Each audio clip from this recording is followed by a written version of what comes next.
श्री भागवत भगवान की है आरती। पापियों को पाप से है तारती। श्री भागवत भगवान की आरती।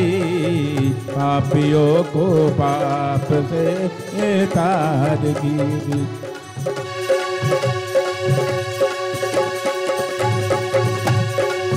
श्री भागवत भगवान की आरती। पापियों को पाप से है तारती। भागवत भगवान से आरती। पापियों को पाप से है तारती। पापियों को पाप से तारती।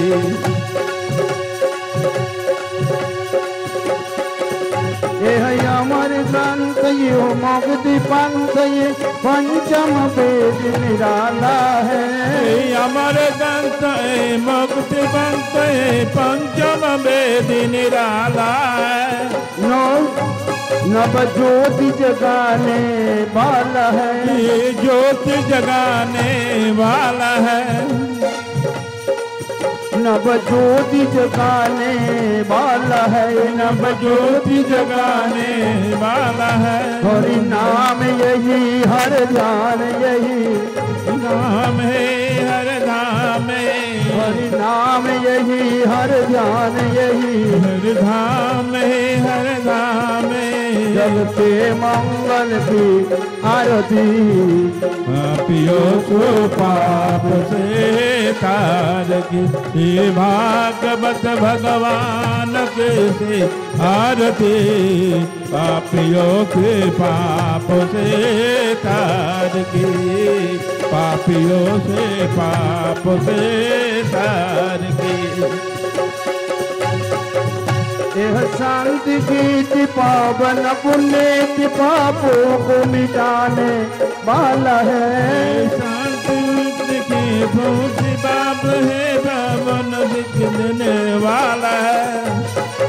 गीत पावन पुण्य की पापों को मिटाने वाला है। ये शांति मुन की भूत की पाप मिटाने वाला है।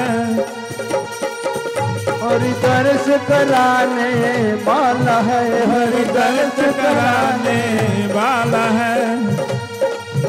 यह सुख करने यह दुख हरने यह सुख करने दुख हरने।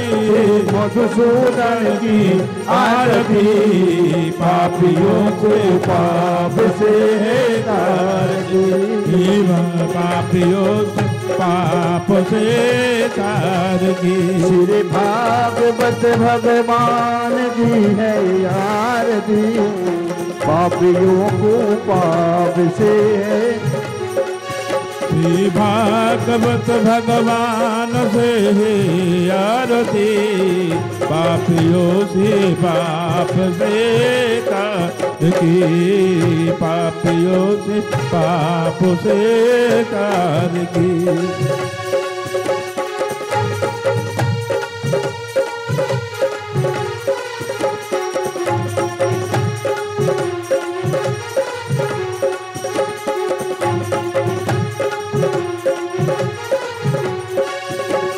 मधुर बोल जग पंथ खोल सत मार्ग बताने वाला है। मधुर बोल जग पंथ खोल सत मार्ग बताने वाला है। हरि दर्श कराने वाला है। हरि दर्द कराने वाला है। बिगड़ी को बनाने वाला है। बिगड़ी की बनाने वाला है। श्री राम यही घनश्याम यही काम घनश्याम। श्री राम यही घनश्याम यही श्री राम ही घनश्याम ही प्रभु के महिमा की आरती, पापियों को पाप से तारती। श्री भागवत भगवान भी है आरती, पापियों को पाप से तारती, पापियों को पाप से तारती।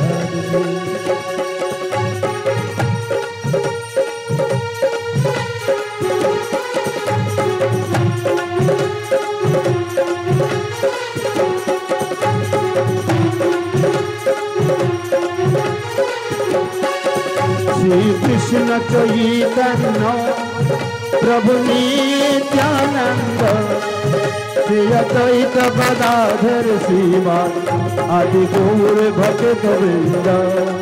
श्री कृष्ण चैतन्य प्रभु नित्यानंद, हरे कृष्ण हरे राम श्री राधे गोविंद।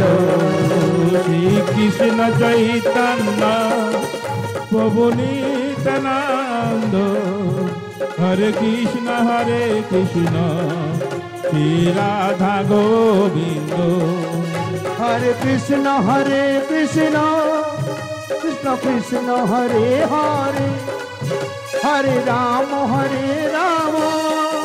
राम राम हरे हरे। हरे कृष्ण राधे कृष्ण हरे हरे, हरे राम राम राम हरे हरे। हरे कृष्ण कृष्ण कृष्ण हरे हरे, हरे राम राम राम हरे हरे। हरे कृष्ण राधे कृष्ण हरे हरे, हरे राम राम हरे हरे। हरे कृष्ण कृष्ण कृष्ण हरे हरे, हरे राम राम राम हरे हरे। हरे कृष्ण कृष्ण कृष्ण हरे हरे, हरे राम राम हरे हरे। हरे कृष्ण कृष्ण कृष्ण हरे हरे, हरे राम राम राम हरे हरे। हरे कृष्ण कृष्ण कृष्ण हरे हरे, हरे राम राम हरे हरे। हरि बोल हरि बोल हरि बोल हरि बोल। हरे बोल हरे बोल हरे बोल हरे बोल। हरि बोल हरि बोल हरि बोल हरि बोल हरि बोल हरि बोल हरि बोल हरि बोल हरि बोल हरि बोल श्री राधे। हरि बोल हरि बोल हरि बोल हरि बोल हरि बोल हरि बोल हरि बोल हरि बोल हरि बोल हरि बोल। हृदय गौर हरि बोल। जय जय श्री राधे बोल। भक्तवत्सल भगवान की जय, सदगुरुदेव भगवान की, राधा रानी की, सपार सदगुरुदेव भगवान की, सपार श्रीमद महाप्रभु की, सपार्षद जगन्नाथ बलभद्र सुभद्रा जी की, सपार्षद श्री राधा माधव लाल की, श्रीधाम वृंदावन की जय, वृंदावन बिहारी लाल की, राधा रानी की, जमुने महारानी की जय, वृंदे महारानी की जय, तुलसी महारानी की जय, भक्ति महारानी की जय, गिरिराज महाराज की जय, राधा कुंड श्याम कुंड की जय, श्रीमद् भागवत महापुराण की श्री सुखदेव गोस्वामी जी महाराज की, श्रीमद् व्यास जी महाराज की, श्री परीक्षित जी महाराज की,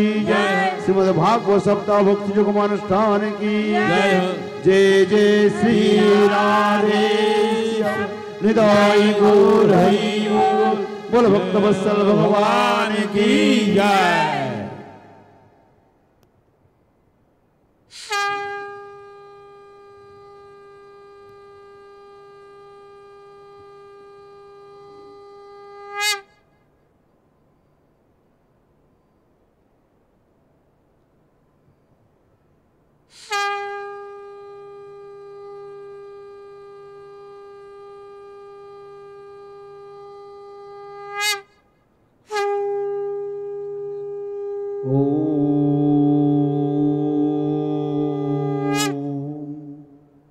वंदे गुरुपदद्वंदं भक्तवृंदसमन्वितं श्रीचैतन्यप्रभुं वंदे नित्यानन्दसहोदितं श्रीनन्दनन्दनं वंदे राधिका चरणद्वयं गोपीजनसमायुक्तं वृंदावन मनोहरम आजानुलंबित भुजौ कनकाबदातौ संकीर्तनैकपितरौ कमलायताक्षौ विश्वम्भरौ द्विजवरौ जुगधर्मपालौ वंदे जगत्प्रियकरौ करुणावतारौ आनंदलीलामय विग्रहाय हेमापदिव्यच्छविसुन्दराय तस्मै महाप्रेम रसप्रदाय चैतन्यचन्द्राय नमो नमस्ते। पंचतत्त्वात्मकं कृष्णं भक्तरूपस्वरूपकं भक्त्यावतारं भक्ताख्यं नमामि भक्तशक्तिकम्। पादौ जदीयौ प्रथमद्वितीयौ तृतीयतुर्जौ कथितौ जदूरौ नाभिस्तथा पंचमये वषष्ठ भोजान्तरं दुर्जुगलं तथान्नौ कंठस्तु राजन्नवमोर्जदीयौ मुखारविन्दं दशमो प्रफुल्लम् एकादशो यस्य ललाटपटम् शिरोपितो द्वादश एव भाति तमादिदेवं करुणानिधानं तमालवर्णं सुहितावतारम् अपार संसार समुद्र सेतुं भजामहे भागवत स्वरूपम् यं प्रव्रजन्तमनुपेतमपेतकृत्यं द्वैपायनो विरह कातर आजुहाव पुत्रेति तन्मयतया तरवो अभिनेदु स्तं सर्वभूत हृदयं मुनिमानतोऽस्मि जस्वानुभावमखिल श्रुतिसारमेकम् अध्यात्मदीपमदितितेर् सतामितमन्धम् संसारिणां करुणया अपुराण गुह्यं तं व्याससूनुमुपयामि गुरुं मुनीनाम् अस्ति स्वस्तरुणे कराग्र विगलत् कल्पप्रसूनाप्लुतं वस्तु प्रस्तुत वेणुनादलहरी निर्वाण निर्व्याकुलम् स्रस्त स्रस्त निबद्ध निबिलसद् गोपी सहस्रावृतम् हस्तन्यस्तन तापवर्गमखिलो दारम किशोराकृति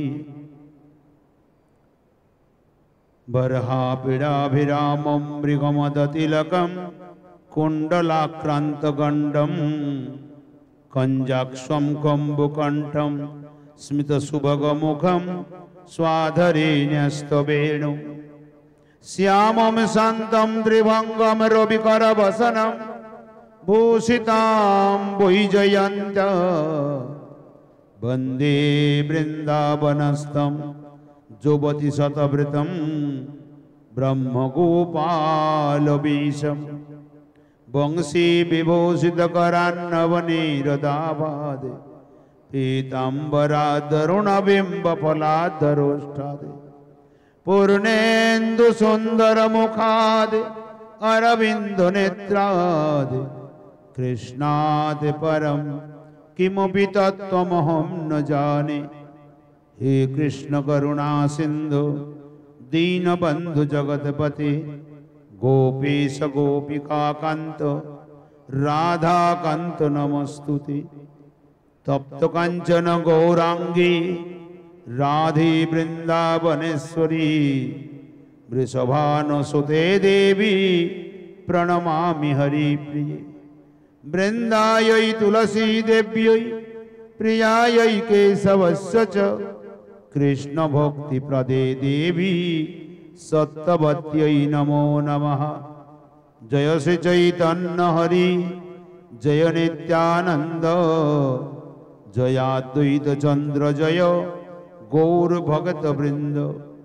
जय रूप सनातन भट्ट रघुनाथ श्रीजीव गोपाल भट्ट दास रघुनाथ। এই ছয় গোসাই করো চরণ বন্দন যাহা হইতে বিঘ্ন নাশ অভীষ্ট পূরণ। এই ছয় গোসাই প্রভু কর মোর দয়া আমি চরণে শরণ নিলাম দেহ পদ ছায়া। সব সুতা বৈষ্ণবীর করি চরণ বন্দন কৃপা করি মোর মাথে দেহ শ্রী চরণ। सब श्रोता वैष्णवीर पादे मोर कोटि नमस्कार। सर्विपद धूलि देह मस्तकी आमार। हृदय स्फुरन कराओ जे ओहाई कहाओ बानी कि कही भालो मंद किछुई ना जानी। निताई गौर हरि बोल जय जय श्री राधे श्याम बोल भक्तवत्सल भगवान की जय।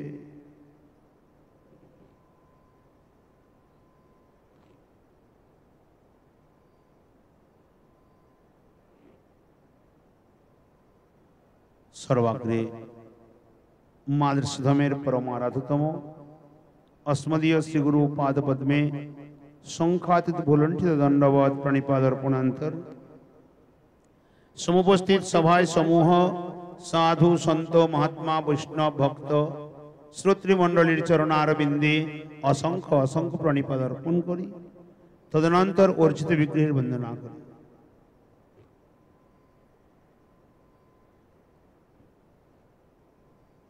बोल भक्तवत्सल भगवान की जय जय श्री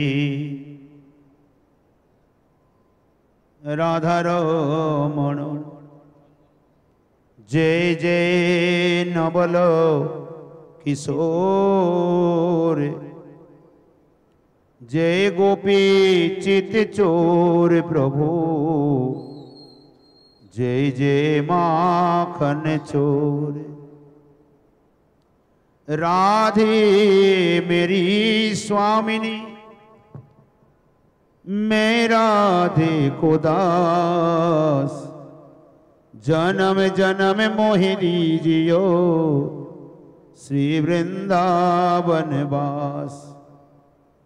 सब द्वारन को छोड़ के राधे आयो तेरो द्वार। श्री वृषभानु के लाडले निके मेरी और निहार। श्री राधा रानी की जय वृषभानु दुलार की जय कीर्तिदा कुमारी की जय जय जय श्री राधे श्याम।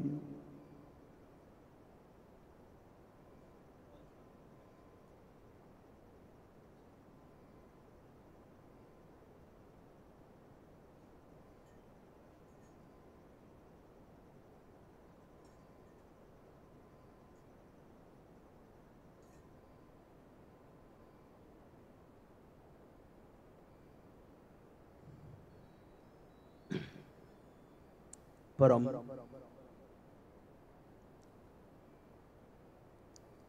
লীলা পুরুষোত্তম উত্তম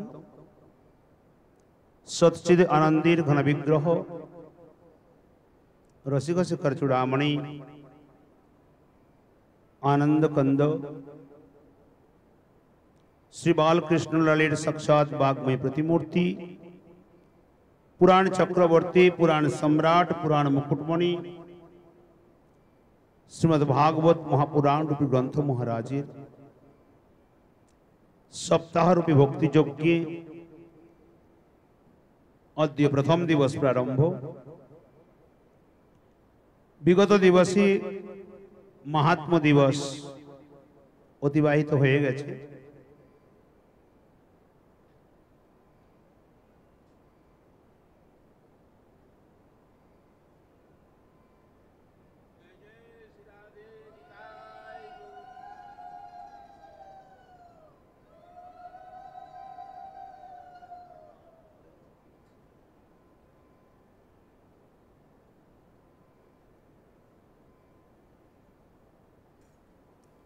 बोल भक्तवत्सल भगवान की जय।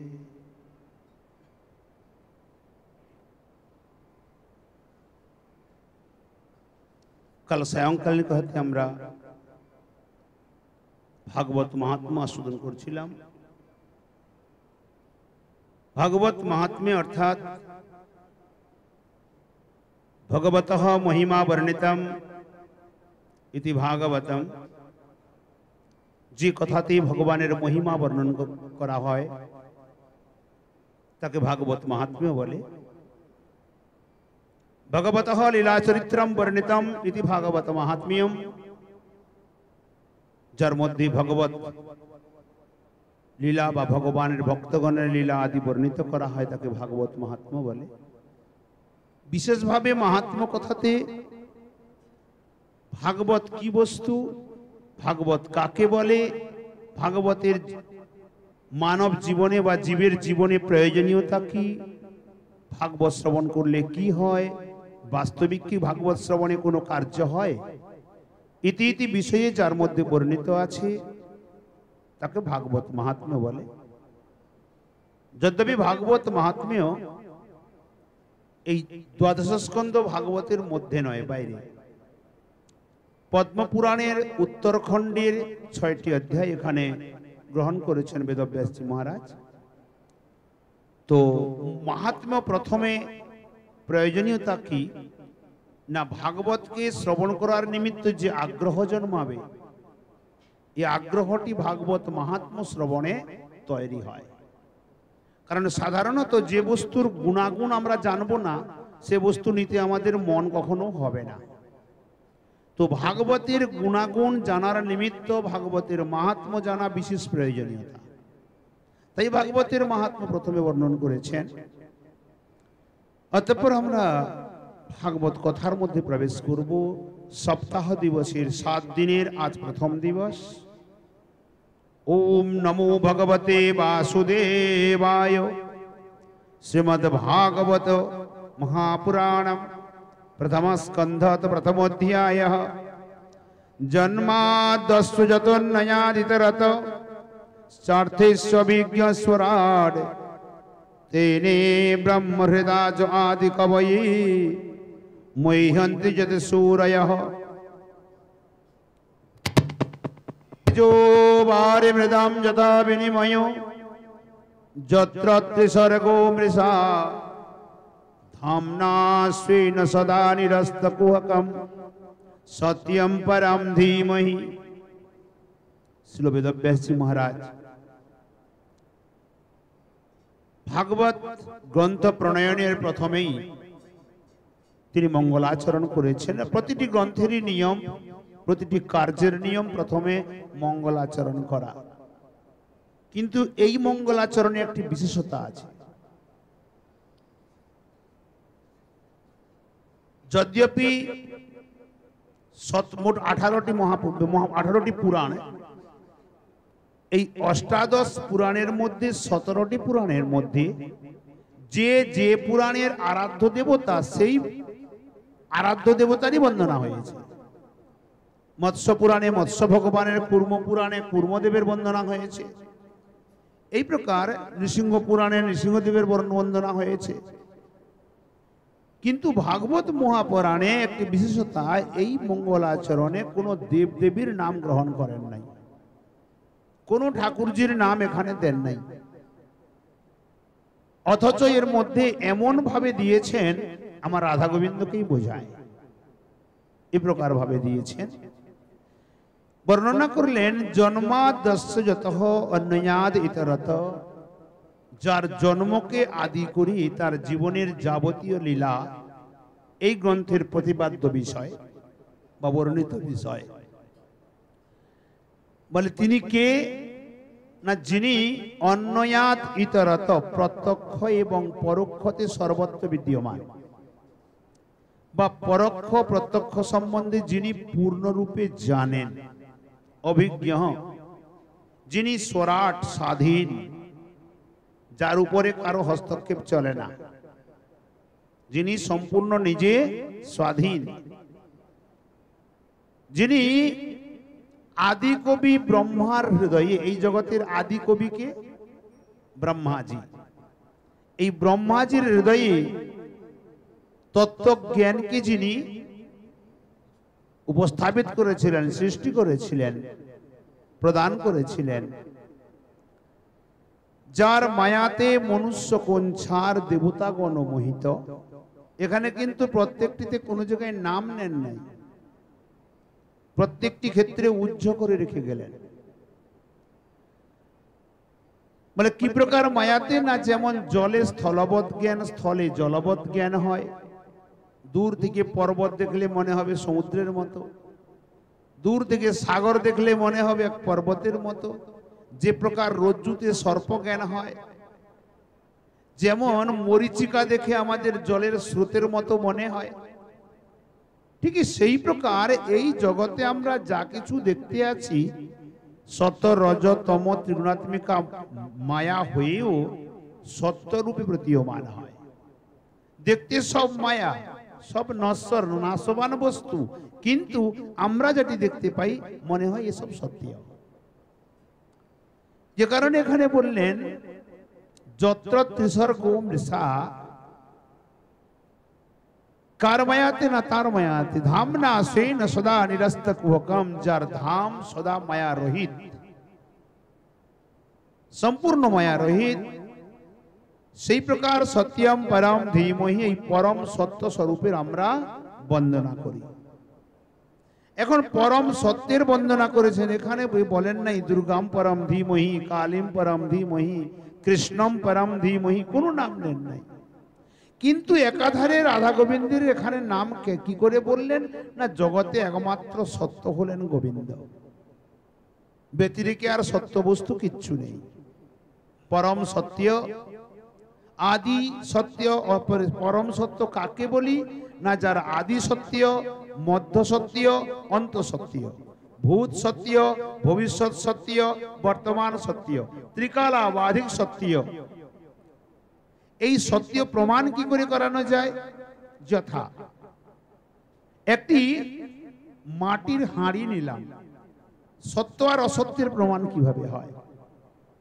বাজার থেকে যখন একটি মাটির হাঁড়ি কিনে আনলাম, কি আনলাম? মাটির একটি হাঁড়ি কিনে আনলাম। এই হাঁড়ি বা কলসি বা ঘট এটি তৈরি হওয়ার পূর্বে কি ছিল? মাটি ছিল। তৈরি হওয়ার পরে তার মধ্যে কি আছে? মাটি আছে না নাই? মাটি আছে। আর ভেঙে যাওয়ার পরে কি থাকবে? মাটি থাকবে না, ঘট থাকবে না, হাঁড়ি থাকবে? মাটি থাকবে। অতএব আদিতেও মাটি, মধ্যেও মাটি, অন্তেও মাটি। ঘট কেবল এসেছে আর গেছে। আমরা ঘটটাকে দেখতে পাই বা হাঁড়িটাকে দেখতে পাই, মনে করি এটা হাঁড়ি, এটা ঘট, কিন্তু তার ভিতরে মাটি আছে, এটা আমরা লক্ষ্যই করি না বা দেখতে পাই না। সাধারণত বস্ত্র সুতো দিয়ে তৈরি, সুতো তুলো দিয়ে তৈরি। আগে তুলো ছিল, বর্তমানের ভেতরে তুলো আছে।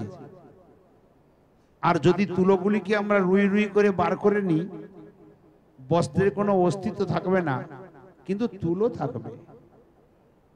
অতএব আদিতে যে বস্তু আছে, মধ্যেও যে বস্তু আছে, অন্তেও যে বস্তু আছে, ওটি সত্য।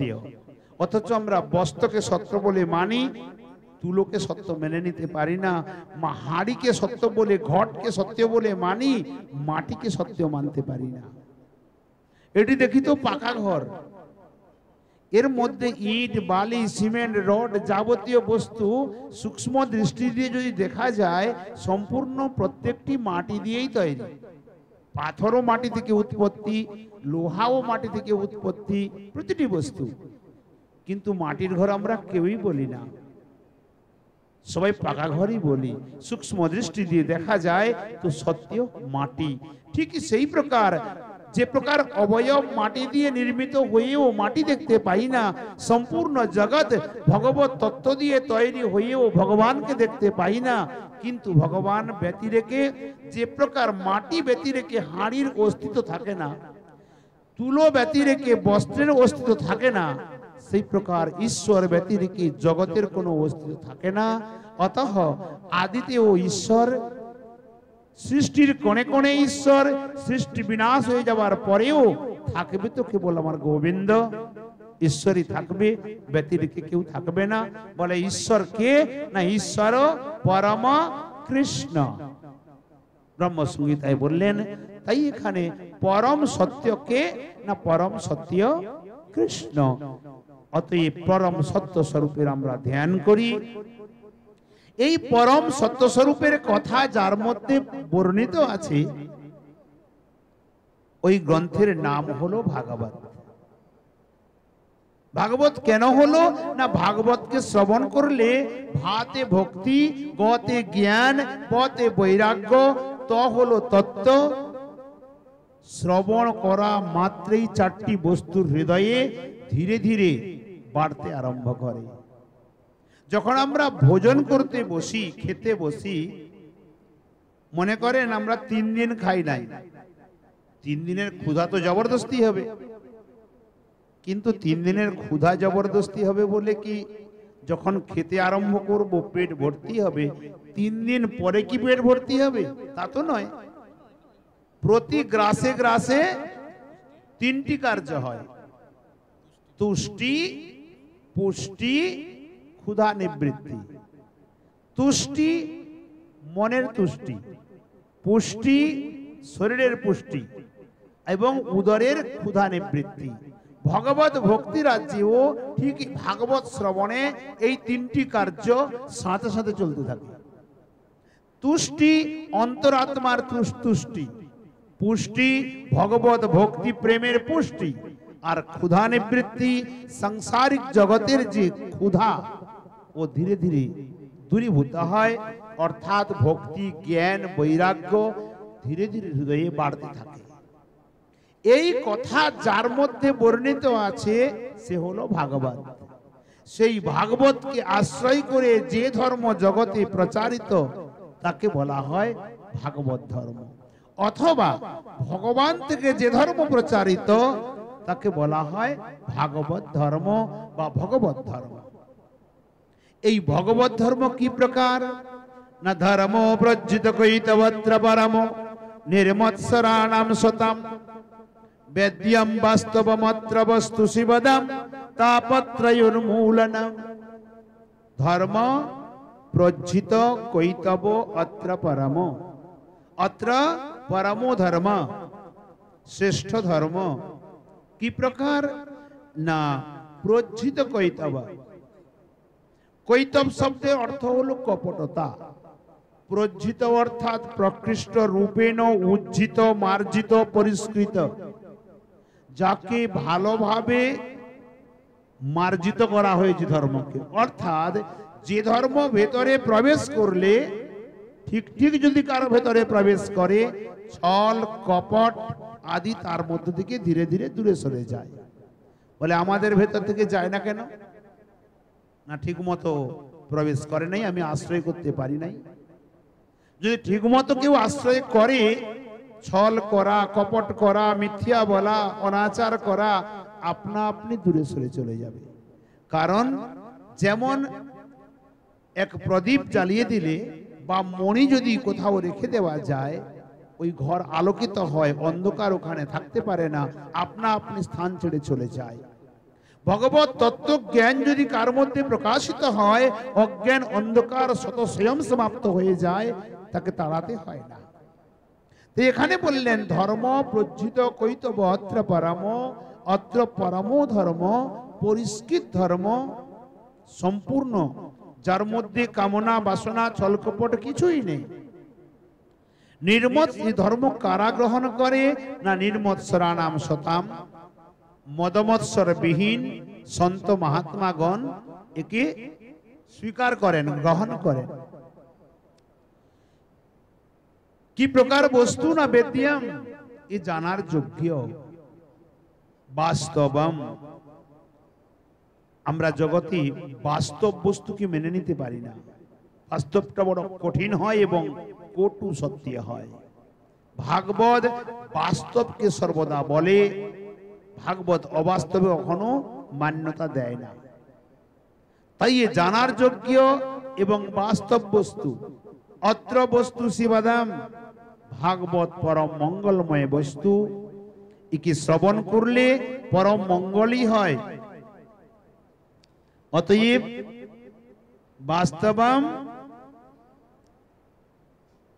অত্র বস্তু শিবাদাম, কি মঙ্গল করে না তাপত্রয়ন মূলনম, আদি ভৌতিক, আদি দৈবিক, আধ্যাত্মিক তিন প্রকার তাপ সমূলে উৎপাটিত হয়ে চলে যায়। আর বাস্তবিকতায় এ পালিয়ে যাবে কোথায়? তিন তাপ। এই ত্রিতাপ জ্বালা কৃষ্ণ ভক্তের ভজনের সহায় হয়ে যায়। আর যারা কৃষ্ণ বহির্মুখ জীব, তার জন্য নরকের দ্বার খুলে দেয়। বলে কেন? যে প্রকার একই অগ্নি, অগ্নিতে অন্ন তৈরি করা হয়, তাই না? আর ওই অন্নের দ্বারা আমাদের উদরের ক্ষুধা মিটে আর আমরা জীবন ধারণ করি। সেই অগ্নিতে স্বর্ণকে পুড়ালে আরো অত্যুজ্জ্বল হয়ে ওঠে, গয়না অলংকার তৈরি হয়, আমার গোবিন্দের সেবার জন্য লাগে, জীব সমাজ গ্রহণ করেন। আর সেই অগ্নি যদি ঘরে লেগে যায়, জ্বালিয়ে পুড়িয়ে সম্পূর্ণ সোহা করে দেয়। একদিকে অগ্নি আমাদের জীবন ধারণের কারণ হয়ে দাঁড়ায়, আবার একদিকে ধ্বংসেরও কারণ হয়ে দাঁড়ায়। সেই প্রকার ত্রিতাপ জ্বালা যদি কেউ ভজনের সহায় করে নেয়, ত্রিতাপ জ্বালার মধ্যে থেকেও জীব যদি ভগবানকে কাতর কণ্ঠে ডাকে, ওই ত্রিতাপ জ্বালা তার সাধনার সম্বল হয়ে যায়। তাকে অর্থাৎ জীবকে ত্রিতাপ জ্বালায় পুড়িয়ে তার ভিতরে সমস্ত খাতগুলিকে বের করে গোবিন্দের চরণের সেবক তৈরি করে, নূপুর তৈরি করে ঠাকুরজি নিয়ে নেন। আর ত্রিতাপ জ্বালায় পড়ে মানুষ যদি ভগবত বিমুখ হয়ে যায়, নরকে চলে যায়। দেখেন, স্বাভাবিকভাবে কোন ব্যক্তি বলছে আমি ভগবানের এত ভজন করলাম, এত পুজো দিলাম, এত ভক্তি করলাম, আমার কপালে ঠাকুরজি এই দুঃখ রেখেছিল, আমরা বলি না? কিন্তু বাস্তবিক কি ঠাকুরজি আমাকে দুঃখ দিয়েছে? না, আমার নিজের কর্মফল ভোগ করছি। তো কর্ম করলাম আমি, দোষ করলাম আমি, আর দোষ দিলাম ঠাকুরজিকে। এ ত্রিতাপ জ্বালা কোথায় গেল? না, আমারই নরকের দ্বার খুলে দিল। আর কোন ব্যক্তি ত্রিতাপ জ্বালায় পড়ে যদি গোবিন্দকে ডাকে আর বলে, হে গোবিন্দ, আমি যে কর্ম করেছি আমার ভোগ করার আমাকে শক্তি দাও, তোমার চরণে যেন আমার মন থাকি, আর তো আর ছেড়ে দিই। স্বয়ং চিত্রকেতু গন্ধর্ব যখন বলে না মাতা দুর্গার কাছ থেকে, ভবানীর কাছ থেকে শ্রাপগ্রস্ত হলেন, তখন কি বলেছিলেন? মাতা পার্বতী কি বললেন? অতঃ পাপী অসীম যোনিম জাহি দুর্মতে, রে দুর্মতে, তুই অসুর যোনি প্রাপ্ত হয়ে যা। তখন চিত্রকেতু গন্ধর্ব বিমান থেকে নেমে কি বললেন? বলে, মা চরণে প্রণাম, তোমার এই অভিশাপ আমি মস্তকে ধারণ করলাম, কিন্তু একটি বরদান দাও, আমি যে জনিতে যাই না কেন আমার গোবিন্দ চরণে যেন আমার মতি থাকে, অন্তিম সময়ে যেন আমার গোবিন্দ শরণ আমার হতে থাকে, আমি যেন গোবিন্দকে না ভুলি। তো যিনি গোবিন্দকে সর্বদা মনে রাখবে সে তার যে কোনো জনই যাক না কেন, যে জ্বালায় চলুক না কেন, তো কোনো সমস্যা হবে না। কারণ এটা তো নিশ্চিত গোবিন্দ স্মরণ করে সে উদ্ধার হয়ে গোবিন্দ চরণ প্রাপ্তি হয়ে যাবে। অতঃ ত্রিতাপ জ্বালায় পড়েও মৃত্যুর সময়ে বেত্রাসুর রূপে এল চিত্রকেতু, এবং মৃত্যুর সময়ে ভগবানকে স্মরণ করতে করতে প্রাণ ত্যাগ করল। অতএব এখানে বলছেন ওই কথাটি কি তাপত্রয়ণ মূল নাম, যে ভাগবতী কথাকে মন দিয়ে শ্রবণ করবে তার ত্রিতাপ জ্বালা ধীরে ধীরে ধীরে ধীরে সমাপ্ত হয়ে যাবে। তুষ্টি পুষ্টি ক্ষুধা নিবৃত্তি, তাপত্রয়ণ মূল নাম। এই প্রকার ধর্ম কার মধ্যে আছে? দেখেন পুরাণ অনুসারে ধর্ম বিবিধ প্রকারের আছে। যারা শিবজির ভজন করে শৈব ধর্ম শিব পুরাণকে মান্যতা দেয়, যারা দেবী মায়ের ভজনা করে তারা দেবী পুরাণকে মান্যতা দেয়। কিন্তু প্রত্যেকটি দেবদেবীর কাছে যখন প্রার্থনা করে নানাবিধ কামনা বাসনা নিয়ে, বলে ভগবানের কাছে কি করে না? অবশ্য করে। চৈতন্য চরিতামৃতে সুন্দর একটি কথা বললেন, যদি কেউ কামনা বাসনা নিয়ে ভগবানের ভজন করে তখন কি হয়? ভাগবতে তো স্পষ্ট বলেই দিয়েছেন, কাম সর্ব কামো বা মোক্ষ কাম উদার অধি তীব্রেণ ভক্তি যোগেন যজেত পুরুষম পরম। কেউ যদি নিষ্কাম রূপে ভজন করে, অথবা সর্বপ্রকার কামনা যদি থাকে, অথবা মুক্তিকামীও যদি হয়, সে যদি পরম পুরুষ ভগবানের ভজন করে, তার কামনা পূর্ণ করে গোবিন্দ উদ্ধার করে তার লোকে নিয়ে চলে যান। চৈতন্য চরিতামৃতে বলছেন, কৃষ্ণ বলে আমায় ভজে মাগে বিষয় সুখ, অমৃত ছাড়ি বিষ মাগে এ তো বড় মূর্খ। আমি বিজ্ঞ, এই মূর্খে বিষয় কেন দেব? কারণ গোবিন্দের তো ভজন করছে আর চাইছে বিষয় সুখ, অমৃত ছেড়ে বিষ চাইছে। আমি বিজ্ঞ, এই মূর্খে বিষয় কেন দেব? সচরণামৃত দিয়া বিষয় ভোলাইব। তার মনের থেকে বৈরাগ্য জাগিয়ে বিষয় থেকে দূরে সরিয়ে উদ্ধার করে নিয়ে চলে যান। এই জন্য এখানে বলছেন এই প্রকার কথা, এই ভাগবত ধর্ম কে প্রণয়ন কি করলেন, সৃষ্টি কে করলেন? না শ্রীমদ ভাগবতে। কোথায় আছে? শ্রীমদ ভাগবতে।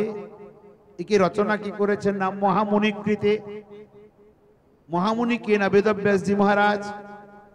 তার পূর্বে ছিল না? অবশ্য ছিল। কিংবা পরৈর ঈশ্বর, পরমেশ্বর ভগবান থেকে এই ভাগবতের সৃষ্টি। একে শ্রবণ করলে কি হবে? শ্রবণ করলে অপূর্ব ফল। সদ্য হৃদি অবরুদ্ধতে অত্র পৃথিবী শুশ্রূষুভি তৎক্ষণাৎ। একে শ্রবণ করলে কি হবে? এ তো বহু দূরের কথা, এ তো অনেক পরের কথা। এখনো ঘরে বসে আছে, খালি মনে মনে ভাবছে ভাগবত আরম্ভ হয়ে গেল, আমি ভাগবত শ্রবণ শুনতে যাব। এইটুকু মনে মনে ভাবছে, তাড়াতাড়ি কাজকর্ম শেষ করে ভাগবত শুনতে যাব। এইটুকু মনে ভাবা মাত্রেই এখানে বলছেন সদ্য হৃদি অবরুদ্ধতে, শ্রবণের ইচ্ছা করা মাত্রেই শুশ্রূষুভি, মানে শ্রবণের ইচ্ছাটি হৃদয়ে জাগা মাত্রেই স্বয়ং ভগবান গোলকধাম ছেড়ে তার হৃদয়ের মধ্যে আসন লাগিয়ে অবরুদ্ধ অর্থাৎ বাঁধা হয়ে বসে যান। ওই স্থান ছেড়ে বেরোতে চান না। কেন? আমার এই ভক্ত যাবে, আমার কথাকে শ্রবণ করবে।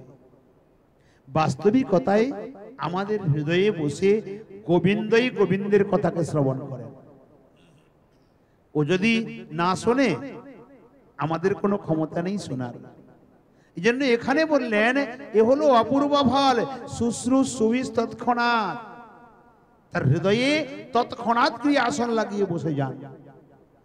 যদি শ্রবণের ইচ্ছা করা মাত্রই গোবিন্দের হৃদয়ে আসন লাগিয়ে বসে যায়, শ্রবণ করলে কি না হবে, তার তো কোনো ফলের সীমানাই নেই। এই প্রকার ধর্ম এলো কোথা থেকে? নিগম কল্পতরুর গলিতম ফলম সুখমুখাদমিত দ্রব সমিজুতম। নিগম শব্দের অর্থ হলো বেদ। বেদ রূপী কল্পবৃক্ষের পাকা ফল সুখদেব গোস্বামীপাদের মুখারবিন্দের অমৃত রূপী দ্রব, যার মধ্যে সংশ্লিষ্ট হয়ে আছে। একে নিত্য নিরন্তর পান করো, পিবত পান করো।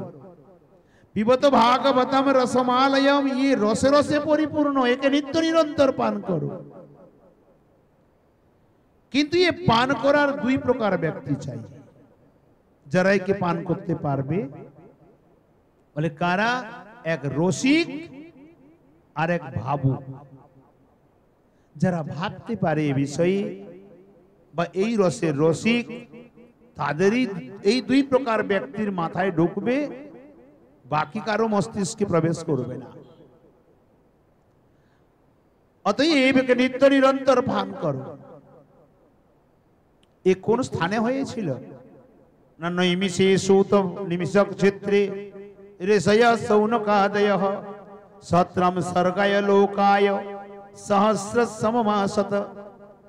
নৈমিষারণ্য ক্ষেত্রে কদাচিৎ কলিযুগের প্রারম্ভে নৈমিষারণ্য ক্ষেত্রে, যেখানে নিবি মহারাজ স্বর্ণ হলের দ্বারা দ্বাদশ যোজন স্থানকে কর্ষণ করেছিলেন, ব্রহ্মাজির দ্বারা প্রেষিত চক্রের কাঁটা অর্থাৎ নিমির দ্বারা খোদিত হয়েছিল বলে ওই স্থানের নাম হয়েছিল নৈমিষ্য।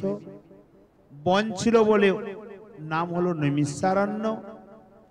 এই সৌনকাদি ঋষিগণ ৮৮,০০০ ঋষিমণ্ডলী, যার মুখ্য হলেন সৌনকজি, ব্রহ্মাজির কাছে আদেশ নিয়ে তিনারা ১০০০ বছরের জন্য যজ্ঞ প্রারম্ভ করেছিলেন। ১০০০ বছরের জন্য যজ্ঞেতে আজীবন কাটিয়ে দিলেন, সহস্র বৎসর কাটিয়ে দিলেন। উদ্দেশ্য কি ছিল? সত্রম স্বর্গায় লোকায়, স্বর্গ প্রাপ্তির আশা নিয়ে। যদি স্বর্গ প্রাপ্তির আশা নিয়ে যজ্ঞ করেছিলেন ১০০০ বছর ধরে, ওই সভায় কদাচিৎ সুত গোস্বামীপাদের আগমন হয়। আচ্ছা, যারা ১০০০ বছর ধরে যজ্ঞ করবে তাদের বয়স তো ১০০০ বছরের অনেক বেশি, তাই না? যিনি ১০০০ বছর কেবল যজ্ঞটি করবেন, কয়েক হাজার বছর তাদের বয়স, তার ঠিকানা নাই। সেই সভায় মাত্র ১৬ বর্ষীয় বা ২০ বর্ষীয় সুত গোস্বামীপাদের আগমন হয়। সুত গোস্বামীপাদকে দর্শন মাত্রই ঋষিমণ্ডলী আসন ছেড়ে উঠে দাঁড়ালেন, স্বাগত করে আসনে বসালেন, প্রণাম করে বলছেন, ভগবান প্রণাম, তয়া খোলু পুরাণানি সেতিহাসানি চানগ আখ্যাথান্যপদিতানি ধর্মশাস্ত্রানি জন্মতঃ। হে ভগবান, আপনার চরণে প্রণাম। কৃপা করে আপনি আমাদের সভায় আগমন করেছেন। প্রভু, আমাদের মনে কয়টি প্রশ্ন আছে, শঙ্কা আছে, যদি আপনি কৃপা করে সমাধান করে দেন। বলে বলো। ভাগবত মাহাত্ম্যে এই প্রসঙ্গ হয়ে গেছে। ভাগবত মাহাত্ম্যে কৃষ্ণ প্রাপ্তি করম শাশ্বত সাধনম তদ্বদাধুনা, কি করে কৃষ্ণ প্রাপ্তি হবে সেই কথাটিকে আপনি বর্ণন করেন। এখানে প্রশ্ন জাগে, যে ব্যক্তি স্বর্গ প্রাপ্তির জন্য ১০০০ বছর ধরে যজ্ঞ করছে, ইন্দ্রায় স্বাহা, বরুণায় স্বাহা, পুরন্দরায় স্বাহা, তার মনে অকস্মাৎ কৃষ্ণ প্রাপ্তির লালসা কোথা থেকে জাগবে? এ তো হতে পারে না। বলে তাহলে এখানে কি করে ব্যতিরেক হলো? না, সন্থ দর্শনের ফল। সন্থ দর্শনের ফল। চরিতামৃতে একটি সুন্দর প্রসঙ্গ বলেছেন। ওখানে বলছেন, সাধুসঙ্গ সর্বশাস্ত্রে কয়, লবা মাত্র সাধুসঙ্গ সর্বসিদ্ধি হয়। সাধুসঙ্গ সব শাস্ত্রে বলে, কিন্তু সাধুসঙ্গ প্রাপ্তি হওয়া মাত্রেই এক ক্ষণভরের জন্য যদি হয়ে যায় তার সর্বসিদ্ধি হয়। এই কথাটিকে স্বয়ং শঙ্করাচার্য মোহমুদ্গর গ্রন্থে লিখেছেন, ক্ষণমপি সজ্জন সঙ্গতি রেখা ভবতি ভবার্ণবতরণে নৌকা। চক্ষুর পলক মাত্র যদি কারো সৎসঙ্গ লাভ হয়ে যায়, ভবসাগর থেকে উদ্ধার হওয়ার রাস্তা মিলে যায়। অতএব নরোত্তম ঠাকুর এই বিষয়ে লিখলেন, গঙ্গায় পরশ কইলে পশ্চাতে পাবন, দর্শনে পবিত্র করো। কি করেন? দর্শনে পবিত্র করো। সন্ত দর্শন মাত্রেই চিত্ত পবিত্র হয়ে যায়। আজ সুত গোস্বামী পাদের দর্শন মাত্রেই সৌনকাদি ঋষিগণের কৃষ্ণ প্রাপ্তির ইচ্ছা জাগরিত হয়ে গেল। তাই সুত গোস্বামী পাদের চরণে 6টি প্রশ্ন রাখলেন। কি প্রশ্ন রাখলেন? কিম শ্রেয়, কল্যাণ, জগতে কল্যাণ কিসে হবে? কিম শ্রেয়। দ্বিতীয় প্রশ্ন, কহ শাস্ত্র সারহ, শাস্ত্রের এই জগতে অনন্ত শাস্ত্র, সমূহ শাস্ত্রের সার কি? তৃতীয়, কস্বাবতার প্রয়োজনম, ভগবান তো তার ধামে আনন্দে আছেন, কিন্তু তার অবতার নেওয়ার প্রয়োজনীয়তা কি? কিম কর্ম, ভগবান যে লীলা করেন, কি কি লীলা করেন? কে অবতারশ্চ, ভগবান অবতার গ্রহণ করেন। ভগবানের অবতারের তো কোনো সংখ্যা আছে, কোনো হিসাব আছে, কত প্রকারের অবতার হয়। আর ষষ্ঠ প্রশ্ন হলো, ধর্ম কম শরণম গতঃ, অর্থাৎ দাপর যুগে ভগবান যখন লীলা করেছিলেন তখন ধর্ম আমার গোবিন্দের চরণে আশ্রয় ছিল। কলিযুগে তো গোবিন্দ অন্তর্ধান হয়ে চলে গেলেন, তো কলিযুগে ধর্ম কার আশ্রয়ে গেল? ধর্ম কম শরণম গতঃ। এই 6টি প্রশ্ন করে দিলেন। এই 6টি প্রশ্ন শ্রবণ মাত্রেই সুত গোস্বামী পাদ বড় সুন্দর উত্তর দিয়েছেন। তিনি প্রথমে নিজ গুরুবর্গের বন্দনা করেছেন বড় সুন্দর ভাবে। ইয়ম প্রজন্তমনুপেতমপেত গীত্যম দ্বৈপায়নো বিরহ কাতর আজুহাব, পুত্রেতি তন্ময়তয়াতর ভুভিনেদু, স্তম সর্বভূত হৃদয়ম মুনিমানতস্মি। কি বললেন? ইয়ম প্রজন্তম অনুপেতম অপেত কীর্ত্যম, অর্থাৎ যার অপেত কীর্ত, অর্থাৎ জন্ম নেওয়ার পরে যার নাড় ছেদন সংস্কারও হয় নাই। বলে কি প্রকার? না, যে সময়ে স্বয়ং ভোলেনাথ অমরাবতী পর্বতে অমরনাথের গুফাতে বসে মাতা পার্বতীকে ভাগবতী কথা শ্রবণ করাচ্ছিলেন, সেই সময়ে ওই বনের মধ্যে কোনো পশু পক্ষী কোনো কেউ ছিল না। তিনি ডুমরু বাজিয়ে সবাইকে সরিয়ে দিয়েছিলেন। কিন্তু যে বটবৃক্ষের নিচে বসে বলছিলেন, ওই বটবৃক্ষের কটটি এক শুক পক্ষী থাকত, সে তার শূন্য ডিম্ব ছেড়ে রেখে দিয়ে চলে গেছে। এদিকে আমার কিশোরীজি রাধা রানী গোলক ধামে তার লীলা সুখকে ওর মধ্যে স্থাপিত করে দিয়েছে। এই শুকপক্ষী ভাগবতী কথা সম্পূর্ণ 7 দিন শ্রবণ করেছে। ভোলেনাথ যে বলেছেন 7 দিন ধরে শ্রবণ করেছে। যখন ভোলেনাথ বুঝতে পারলেন কি শুকপক্ষী পেছনে বসে ভাগবত শ্রবণ করেছে, প্রথমে তো মনে করলেন পাখি হয়ে শ্রবণ করেছে, ভালো কথা, কিন্তু সামনে বসে শ্রবণ করতো, পেছনে বসে শুনতে আছে, চুরি করা হয়। ত্রিশূল নিয়ে উঠেছেন মারার নিমিত্ত। সেই পক্ষী অমরনাথের গুফা অর্থাৎ এই বটবৃক্ষের কোটর থেকে উড়তে উড়তে বদ্রীনাথে চলে আসে। বেদব্যাসজি মহারাজের পত্নী বিটিকা মাতার মুখগহ্বরে প্রবেশ করে উদরে চলে যায়। আর উদরে যাওয়ার পরে 16 বছর মায়ের গর্ভে আছে। এখানেও ভোলনাথ এসেছিলেন পক্ষীকে বধ করার নিমিত্ত। বেদব্যাসজি মহারাজ করজোড়ে প্রার্থনা করলেন, স্তুতি করলেন, ভোলেনাথ শান্ত হয়ে চলে গেলেন। তৎপশ্চাৎ 16 বছর অতিক্রান্ত হয়। আর আজ বেদব্যাসজি মহারাজ তার 5 শিষ্যকে বসিয়ে বেদ বেদান্ত পড়াচ্ছেন। পৈল, বৈশম্পায়ন, জৈমিনী, সুমন্তু, লোমহর্ষণ। মন্ত্র উচ্চারণ করার সময়ে বিটিকা মাতা ওখানেই বসেছিলেন। বিটিকা মাতা শুনছেন, মন্ত্র ভুল হয়ে গেছে। গর্ভ থেকে শিশু বলছে মন্ত্রটা ভুল হয়ে গেল, এটি হবে না ওটি হবে।